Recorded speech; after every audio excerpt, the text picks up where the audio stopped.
Have you finished yet? Thanks.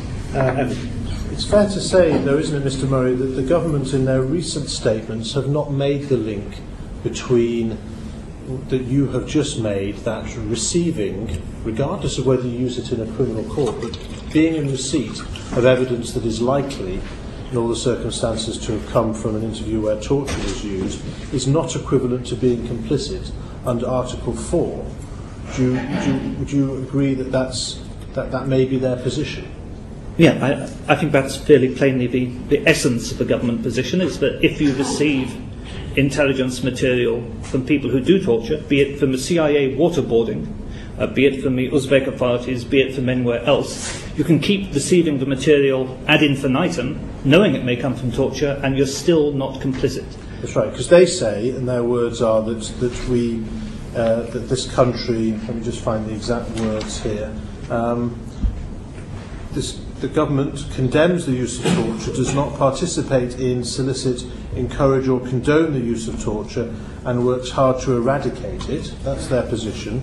But then they also then say that, and this is in their response to our report on the UN Convention Against Torture, that they say, and this is a long quote, but it's important, our rejection of the use of torture is well known by our liaison partners. The provenance of intelligence received from foreign services is often obscured, as intelligence and security services, even where they share intelligence, rarely share the details of their sources. All intelligence received from foreign services is carefully evaluated. Where it is clear that the intelligence is being obtained from individuals in detention, the UK agencies make clear to foreign services the standards which they expect them to comply with. Now, the point is that doesn't say what you think it ought to say. So do you accept that their position is different from your position and their current position is consistent with what Sir Michael Wood essentially said? Their position remains the position outlined by Sir Michael Wood and was put to me, that if we receive intelligence on torture, we are not complicit as long as we didn't do the torture ourselves or encourage the torture. I would argue that what we are doing is creating a market for torture by using its flutes, and that there were payoffs, to the Uzbeks for their intelligence cooperation, and there are payoffs to other countries for the torture. I think a market in torture is a worthwhile concept in discussing the government's attitude. In your evidence, you've made clear that you assert that Jack Straw himself as Foreign Secretary endorsed Sir Michael Wood's view set out in that memo. That's correct, isn't it?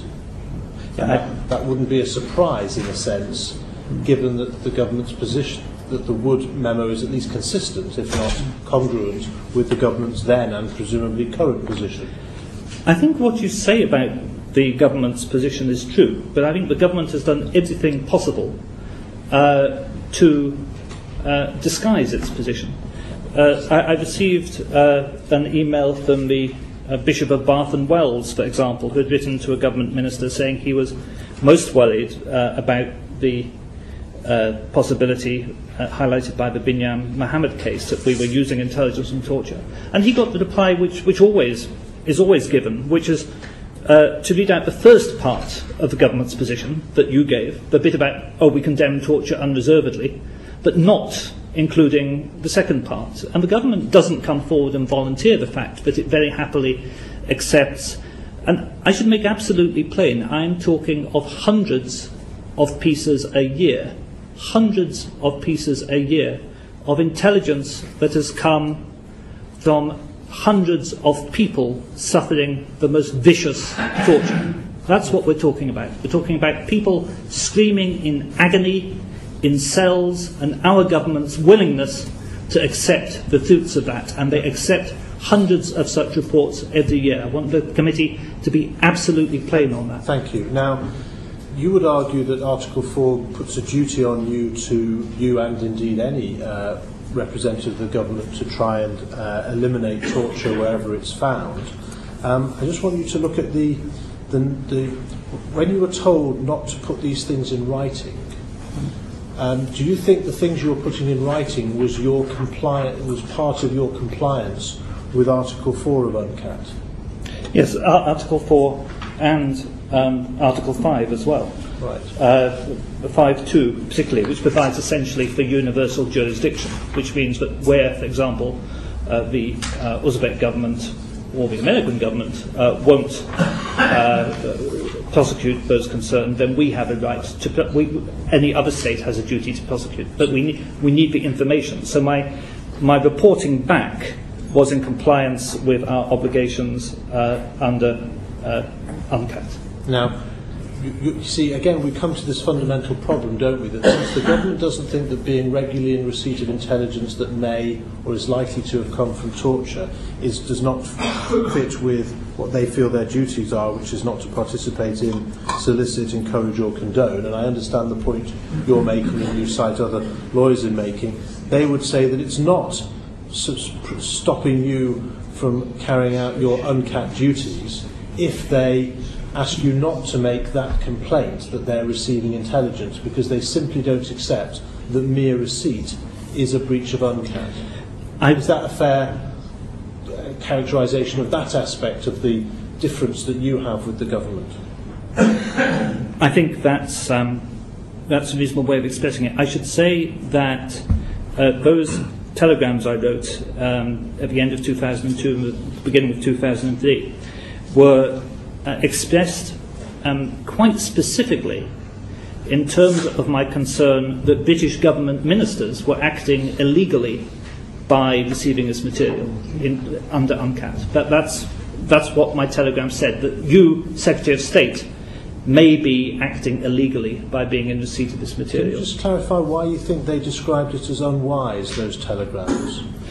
And that these, as you say, you don't quote, but you say that they reported in that conversation that such sensitive questions were not best discussed on paper.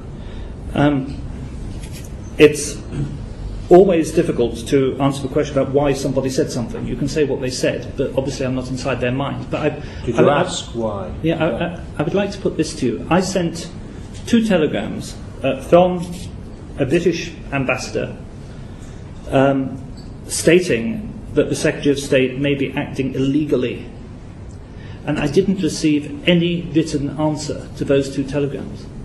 Now, it would be extremely unusual for a Foreign Office ambassador to write back on any serious policy problem and not receive any reply from the department. To send 2 telegrams which actually alleged illegality by your own Secretary of State and not get a written refutation is really quite extraordinary. Instead, I was summoned back to this meeting, and at this meeting I was told these things are better not put in writing. I was able to get the Michael Wood letter, which, if you like, is a peek into a secret policy, because I was able to insist on my right to have something from legal advisors saying that I was not acting illegally by receiving this material.